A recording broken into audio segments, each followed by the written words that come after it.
Is Tennessee about to pick up 2 commits of top 100 players, both linebackers? Feels like it.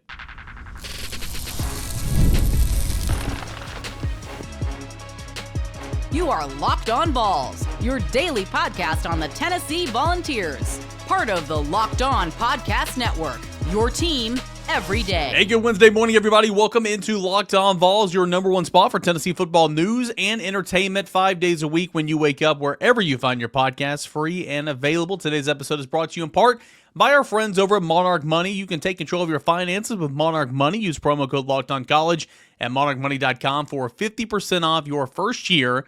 Big shout out to Monarch Money. I'm your host, Eric Cain, member of the VolQuest.com team covering Tennessee athletics here in town. Fun show coming up today. It feels like Tennessee's trending really well for a pair of top 100 linebackers. Yeah, I know linebackers is not the sexy position, but these are really, really good players. One expert prediction has been logged for a top 100 linebacker on Tuesday, and it feels like Tennessee's really sitting in a good spot for another one who was just on an official visit here this past weekend. We'll get into that here in segment number one. The disrespect. EA Sports labeled Neyland Stadium as the 12th toughest place to play in college football. 12th? There's not 11 teams better than Neyland Stadium. I can tell you that right now. And I've been to a lot of these programs, these stadiums rather, that are on the list. We'll get into that in segment number two. And then Josh Ward coming up in segment number three for Ward Wednesday.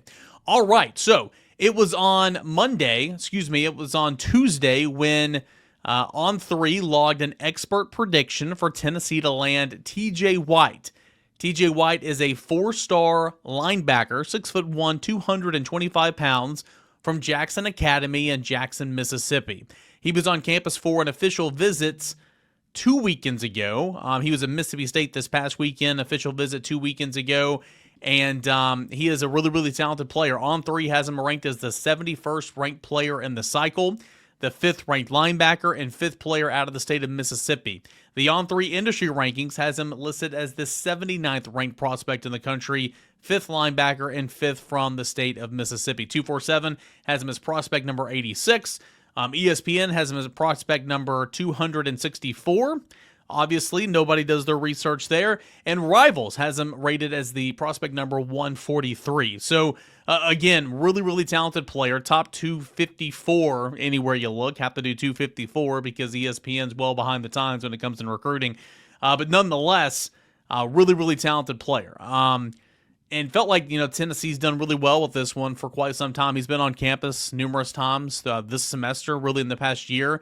Had a really solid visit 2 weekends ago for his official. Also took visits at Florida State, Auburn, and Mississippi State.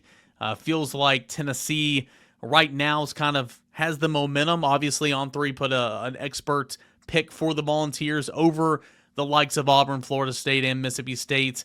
And so I'm really, really looking forward to seeing if Tennessee can land him. Certainly feels like Tennessee's in a great spot.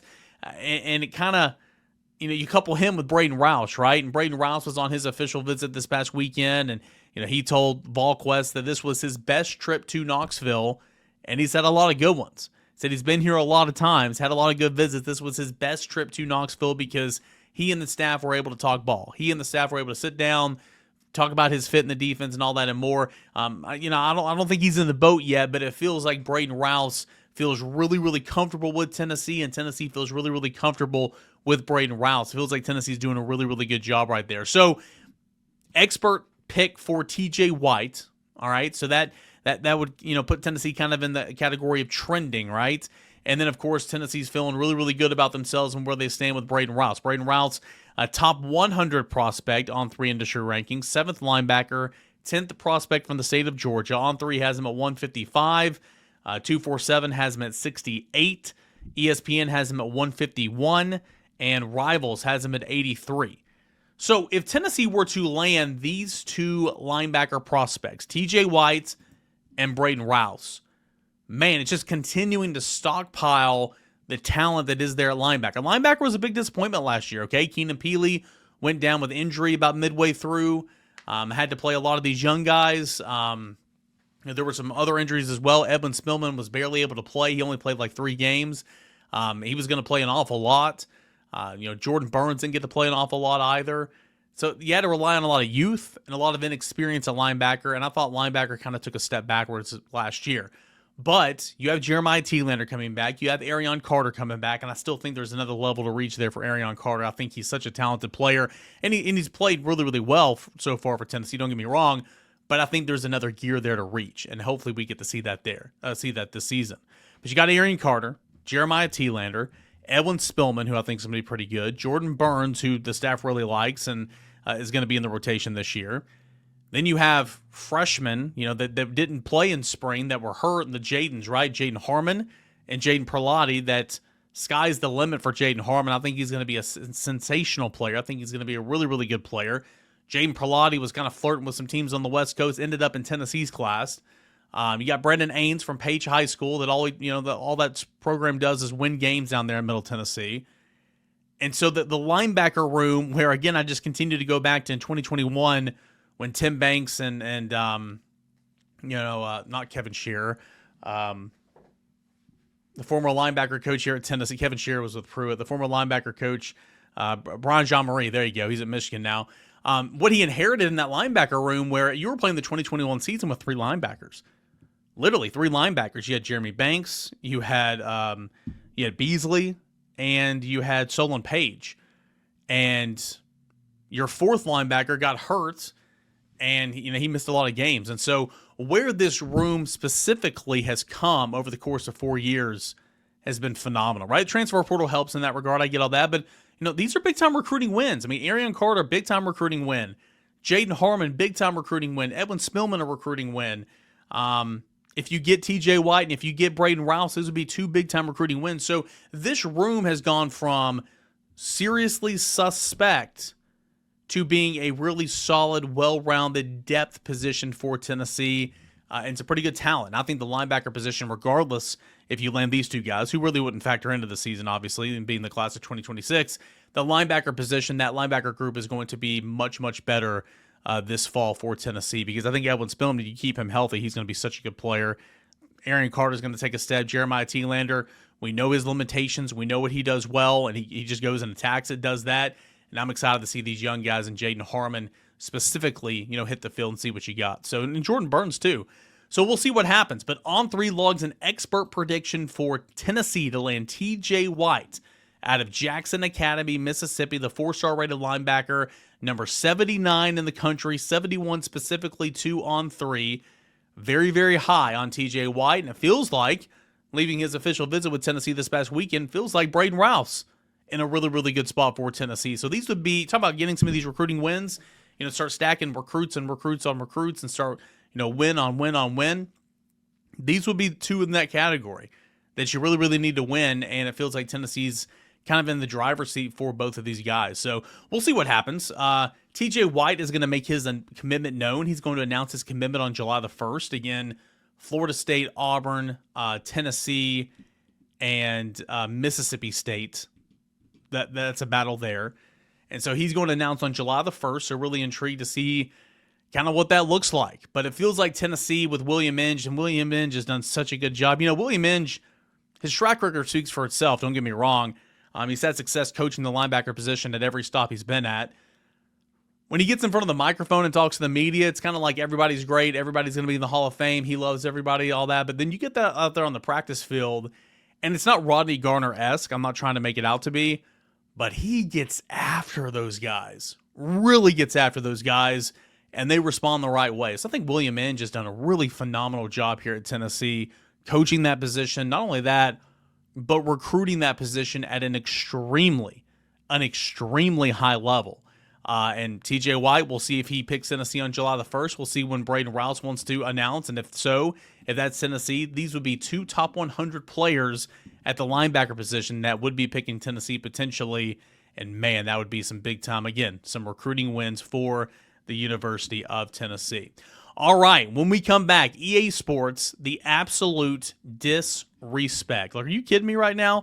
The disrespect that EA Sports puts on Neyland Stadium and the University of Tennessee. It's not fun. We're going to talk about it when we coming up next right here on Locked On Vols. Guys, you've probably heard of Viagra. You've probably heard of Cialis. Maybe you've even tried them yourself. But if you're looking for something that goes beyond the usual pill It's time to try Rougiet. Rougiet Ready. Rougiet Ready is a next-gen prescription treatment designed to amplify arousal in the brain and boost blood flow. Unlike the usual pills that can take hours, Rougiet's 3-in-1 formula dissolves under your tongue, kicks in fast, on average 15 minutes. Effects can last up to 36 hours, so you can stay confident and in control when the moment is right.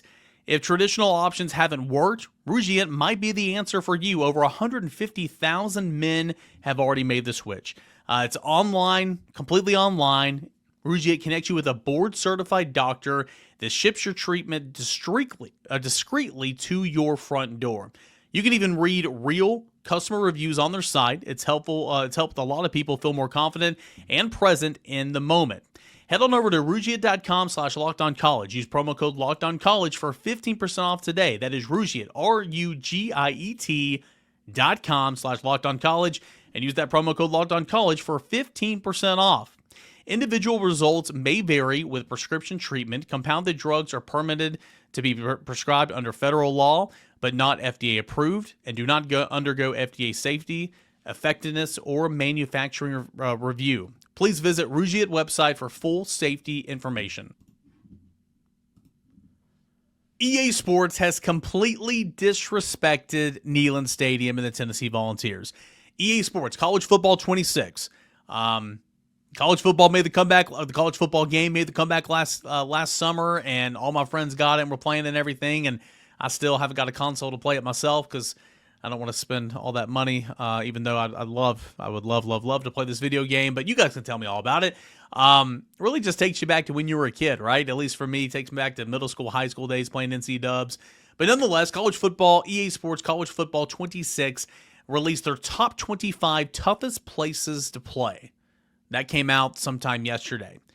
So I'm perusing the top 25 lists, and you see teams, or you see stadiums like Tiger Stadium and Sanford Stadium and Michigan Stadium. Okay, all right, where's Neyland Stadium? Oh, there's Neyland Stadium. Neyland Stadium comes in at number 12.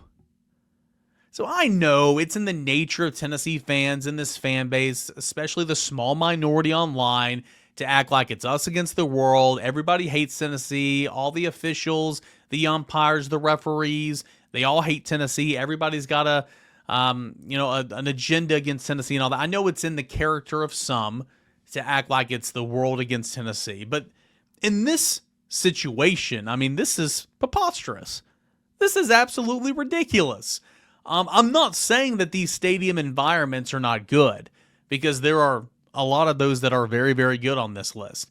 But I've been to some of them that are on this list. And I can tell you, I've been to tons and tons and tons of games at Neyland Stadium the last couple of years, sitting in the press box covering the team. So when I'm sitting in the press box and I can still hear the roar of the crowd, it's only magnified by, 15 if you're out there in the stands. When I'm sitting in the press box and I have a small, mug of coffee or a water bottle sitting here, and the vibrations are making that thing shake, I mean, that's the real deal. Things are getting done there at Neyland Stadium. So there's absolutely no excuse that Neyland Stadium should be on the outside of the top. Gosh, guys, probably 6 or 7. If we're being honest, you can make the case to be inside the top 5 for sure.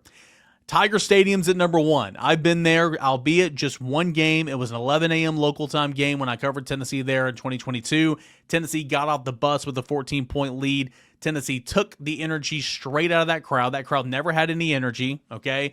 They were still probably hungover as well. There was nothing to that environment that day. So I understand that game does not speak for all games at Tiger Stadium. Death Valley, here it's incredible down there. But my experience, it was nothing. I'm not saying that's enough to take them out of the top spot or anything, because I've only been there to one game, and that press box is open air as well.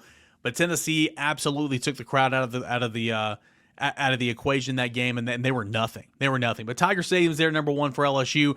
Beaver Stadium's there at number 2 for Penn State. Never been there. Here it's awesome. Was just up at Ohio State, who comes in at number 3. And again, I've only been there once. I can imagine it's one of the better venues and atmospheres in all in college football. But Tennessee fans travel. Tennessee fans very much, I'm not saying took over the stadium, because that would be inaccurate, but Tennessee fans probably made up 25 to 30% of that stadium, which is exceptional for a road playoff game, right? Ohio State beat the crap out of Tennessee in that game. Somebody's going to comment on the YouTube channel saying that I enjoy saying that, but no, it's just a fact. I mean, is what it is. And here's another fact that somebody might not like. One of the only players that showed up in that game was Nico Iamaleava. Not that he played well, but he's one of the only ones that showed up in that game. I mean, Tennessee got its brains beat in that game, but it had nothing to do with the crowd. Tennessee was just overmatched by the team that went on to win the national championship, and of course, down one of your best players in Dylan Sampson, who was a non-factor in that game because of injury. But again, the atmosphere, the crowd had nothing to do with the outcome of that game. Again, just one small sample size, but not enough to put in the top 5 for me at Ohio Stadium. Sanford Stadium, I've been to many games there. I've covered many games there. And firsthand experience, yeah, it's louder than crap. Okay, I can vouch for that. Here's one I completely disagree with, and you guys, you everydayers, shout out everydayers, here of Locked On Vols have heard me say this numerous times.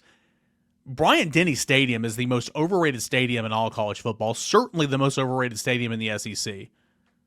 Maybe it's because Tennessee goes down there and plays well. Now, it's not like Tennessee's won down there because it hasn't since 2003. But the home field advantage, the atmosphere, I mean, there are, like, we'll get to some other games down here. I mean, I think Williams-Brice is better. Certainly, I think Ben Hill Griffin Stadium's better.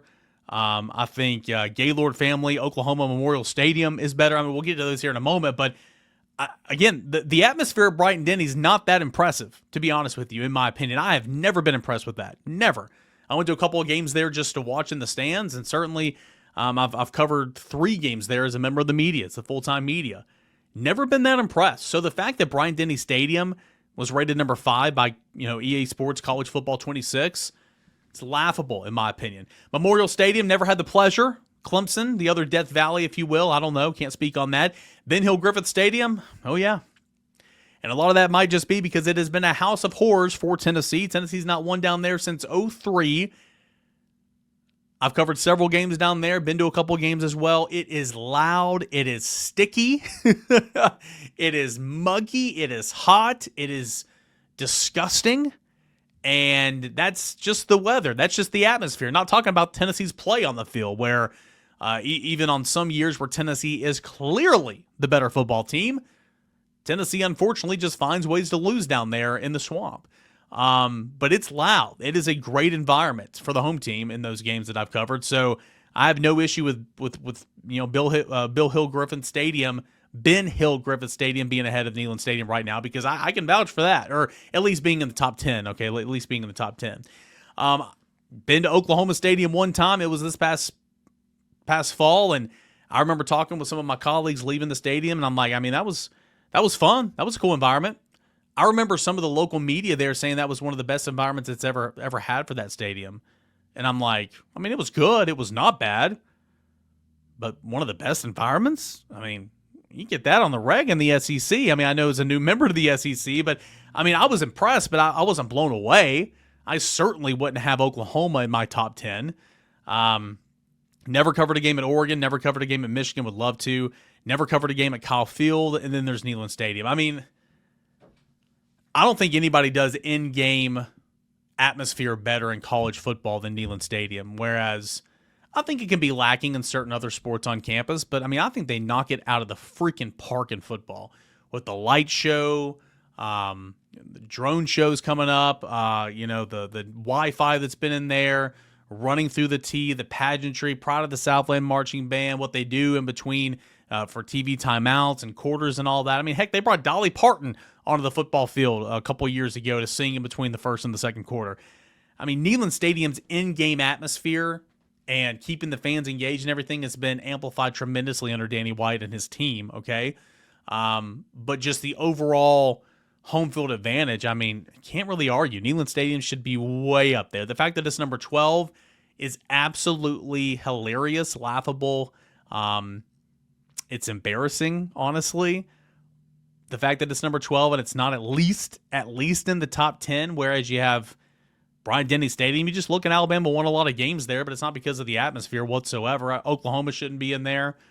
And again, I can't speak for some of those other ones. Other stadiums that made the top 25, Texas at number 13, Florida State at number 14. Camp Randall, they're at number 15 for Wisconsin. Williams-Brice Stadium, covered a couple of games there. I've always thought that was a really good atmosphere.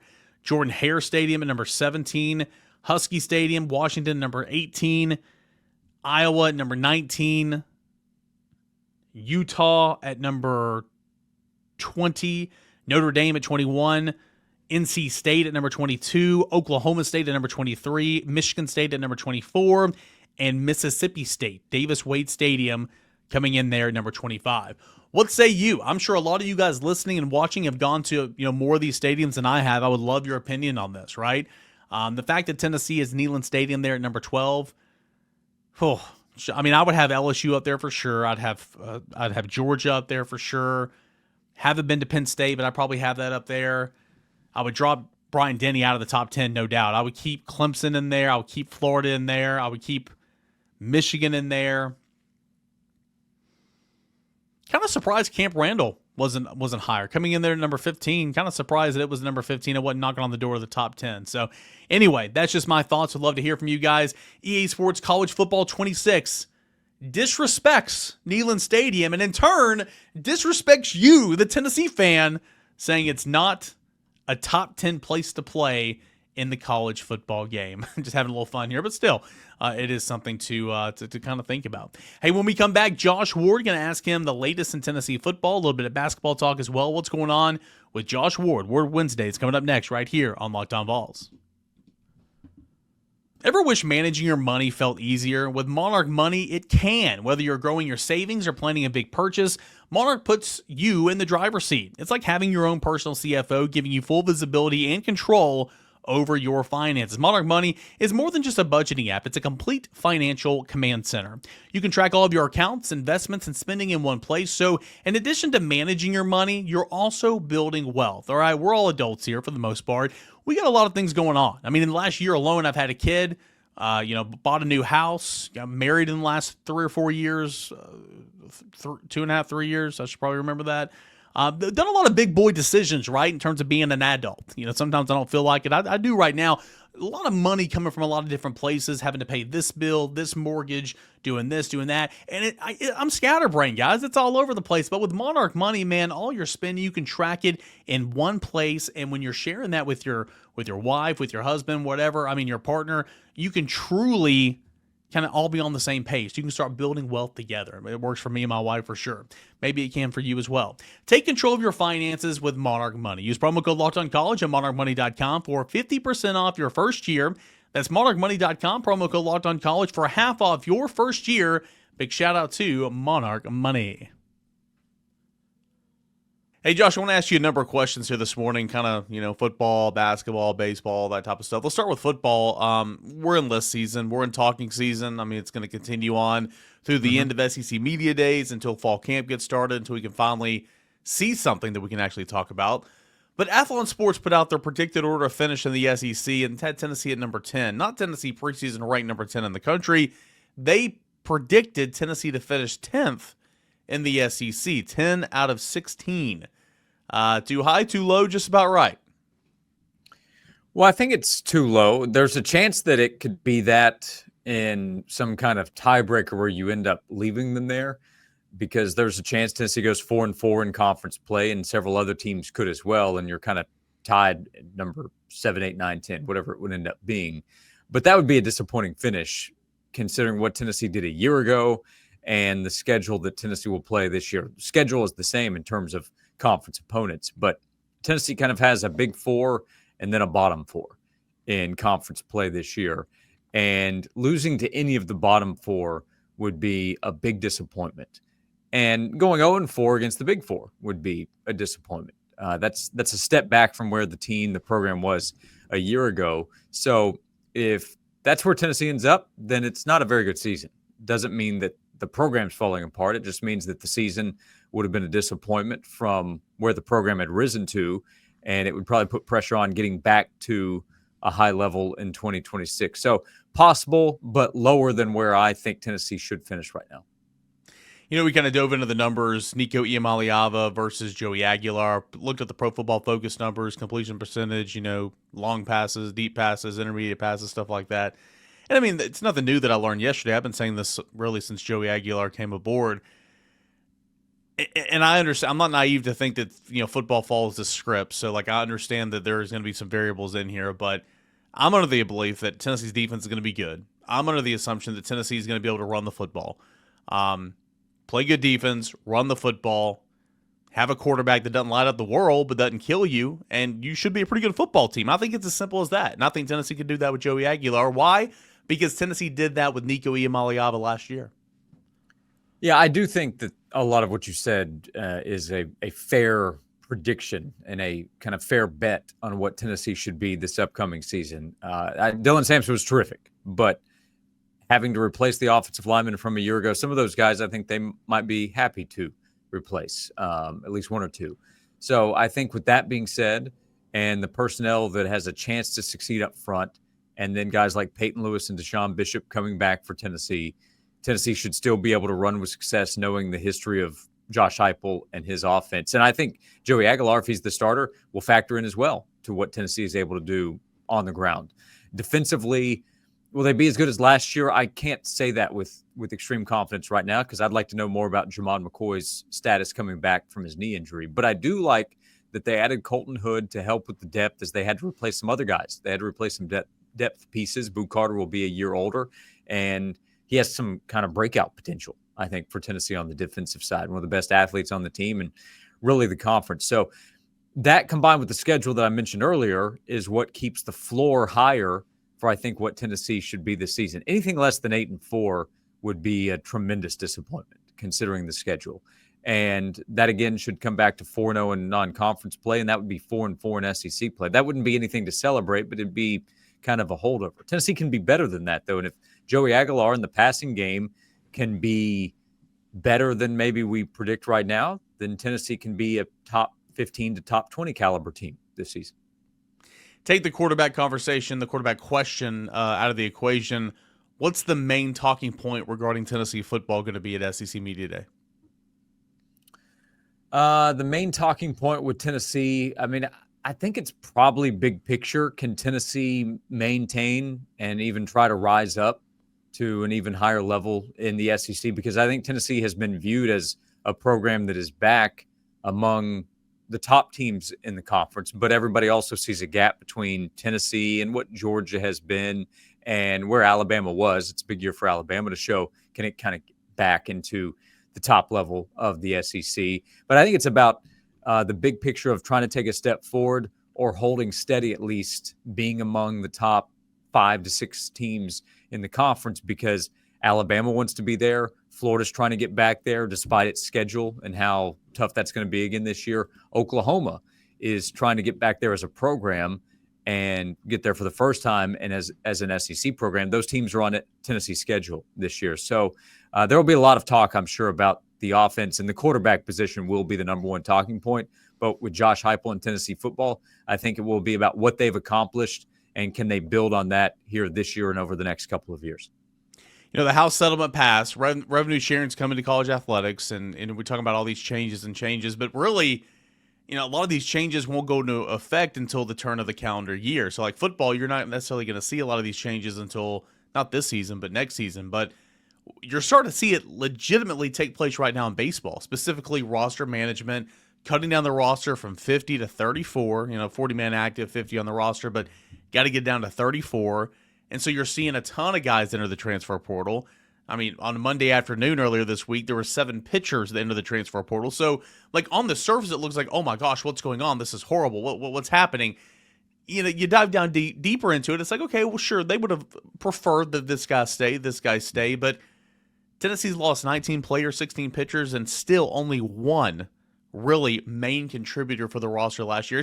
It's a weird time. It's weird to see all these players leaving through the portal. You don't want to say you like that, but it's kind of like, well, if you're cutting down the roster to 34, there were going to be roster casualties no matter what. Yeah, when you see big numbers, it's going to catch attention. But the truth is, I don't think people are paying attention to the overall roster and really know what a lot of those guys have done or would have done if they stay with the program. And I think Tony Vitello at this point, if we're just talking about Tennessee, has earned a benefit of the doubt that his roster management is going to be pretty good. And Tennessee's likely going to have one of the best rosters in the SEC again next season. But day to day, I don't think people are that compared to football and even basketball are paying attention to the overall roster and what it looks like. So the numbers can tell you one thing, but then the information about each individual player, Tennessee probably still has some work to do in terms of what they want to get back through the portal for next year's roster. But in terms of main contributors, that's a different conversation versus what has occurred. But look, every sport's affected in some way, in some different kind of way, whether we're talking about sports that will be able to take part in revenue share or won't. And different schools are announcing right now what they're doing. Like North Carolina announced 4 schools are going to be a part of revenue share. So everybody's kind of in a different boat of trying to figure out how they're going to manage it. And Tennessee is a school where every sport's having success right now. And they're going to try to figure out how do we keep that happening and what will be a new world of revenue share where football and men's basketball will lead the way in terms of what they are able to get. But every sport wants to keep winning, and every sport's going to need something to make that happen. I think two-way players are going to be becoming more and more popular in college baseball, and you see it every now and again in college baseball. Hardly ever in Major League Baseball, except for Shohei Ohtani. DJ Newman of Bowling Green committed to Tennessee on Sunday, along with Henry Ford, who was arguably the best player of the transfer portal. He's a big-time draft risk. Newman's draft eligible, but a guy that has pitched at a high level and is hit at a high level. I mean, how impressive is the two-way storyline in college baseball now moving forward, potentially because, again, the rosters are cutting down to 34, and you're going to be asking your players to do more with their skill sets. Yeah, I mean, that probably is going to matter. Tennessee fans remember Todd Helton, who's, he's at the top. A lot of people are going to rank him as the number one player in Tennessee history, and he was able to help on the mound and as a great hitter as well. But if you can find those kind of guys as you're trying to manage a roster, it can make your team better. It gives you a little more flexibility as well. And from a fan standpoint, you're going to connect to those guys. Having any kind of Shohei Ohtani expectation, or even Todd Helton, I bring up Todd Helton's name. I want to make sure people recognize how good Shohei's he was. not a Hall of Famer yet. Todd Helton not is. Yet. So. No, not yet. But fans love that stuff. Fans love versatility on the football field. Fans love the idea of Boo Carter playing on offense along with defense. They wanted Eric Berry on the offensive side of the ball getting touches. They wanted Gerald Jones lining up in the shotgun to catch a direct snap along with catching passes as a wide receiver. I think that translates to the baseball field. They love two-way athletes. Can a football player play basketball? We're hardly ever going to see it anymore, but fans love the idea of it. So baseball, if you can get a guy to help in multiple ways in the field with his bat and on the mound, fans are going to love it.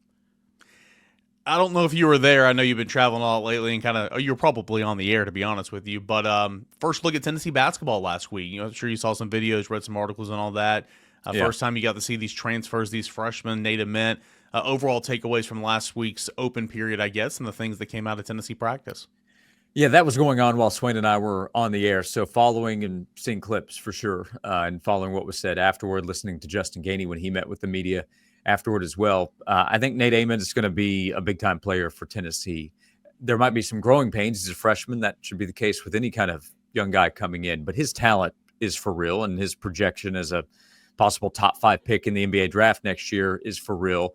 And if what Justin Gainey was saying holds up, that he wants to learn, wants to get better, wants to compete, and that's part of why he's at Tennessee, knowing how competitive everything is day to day, well, then that's going to make him a player, make him the right kind of fit. He just has a skill set that nobody else has really had. I'm not saying he's going to be Dalton Knecht in what Dalton Knecht was in 1 year, but the ability to score at all levels and to change what Tennessee's able to do offensively and take away so much attention on the other side is a big deal. Jacoby Gillespie was a great replacement for Zakai Ziegler. Right now, assuming Zakai is not back for a 5th season at Tennessee, Gillespie is a perfect replacement, I think, because of what his skill set is, how he's grown, having played in the Big Ten. And then let's see this front court as it develops when they get guys back fully involved and healthy, and JP Estrella and Jalen Carey with Parr coming back for another year. And then I'm curious about Cade Phillips' role and exactly what he's going to do, because he's going to play a bigger role and how exactly that fits in. Do they have enough shooting on the outside? We'll ask that kind of question like we will with most teams, but Tennessee should be deeper. I expect that despite the guys they have to replace, they will defend really well. And Tennessee, I think, will be really good this upcoming season. Nate Ament changed what the ceiling is for this Tennessee basketball team. We talked about the floor for Tennessee football. The ceiling rises with Nate Ament on the roster. Oh, we've already had a Shohei Ohtani comparison. We've had a Todd Helton comparison. So why not a Dalton Connect comparison here to end the show? Shout out to Kevin Durant, who played for Rick Barnes. So let's name legends while we talk about potential legends in the future. Kevin Durant on the move again. Josh Ward, as always, man, appreciate you. What do you and Jason Swain have coming up on the show this week? Yeah, we've been talking about predictions and trying to get a feel for where folks are for this upcoming season. So a lot of football looking ahead and a lot of talk about what's going on, the House settlement, the playoff, trying to get a feel for can the SEC and the Big Ten, they're supposed to be leaders of the sport, but they can't actually come together to make good decisions to help the sport in the future. Maybe that'll change sometime down the line. Plus NBA draft this week, there's an effect on Tennessee basketball. So we're talking about all of that. Josh Ward, Ward Wednesday. Josh, as always, man, thanks so much. Yep, thank you. Always great to catch up with Josh Ward. A little bit we call Ward Wednesday right here on Locked On Vols. Appreciate him for stopping by the show. Be sure to listen to him and Jason Swain on 99.1 The Sports Animal, weekdays noon to 3 on the radio. All right. A lot of stuff we didn't even really get to today. I did a baseball roster reset, kind of where things stand roster-wise as Tennessee baseball's in the portal, out of the portal, trying to cut things down to 34. Can discuss that a little bit on tomorrow's show. Plus, the latest with Tennessee football, Tennessee recruiting. So much more to discuss here in the month of June in preparation for the Tennessee football season that is, don't look now, it is right around the corner, about 70 days. Can't wait for that. And we'll be here for you every step of the way right here on Locked On Vols. Tell your friends, tell your neighbors, tell your family. This is the Tennessee podcast for them. Every single weekday morning when you wake up, free and available. Please download these episodes. Subscribe to our channel on YouTube. It just helps us get this in front of more and more Tennessee fans. Thank you so much for joining us right here on Locked On Vols.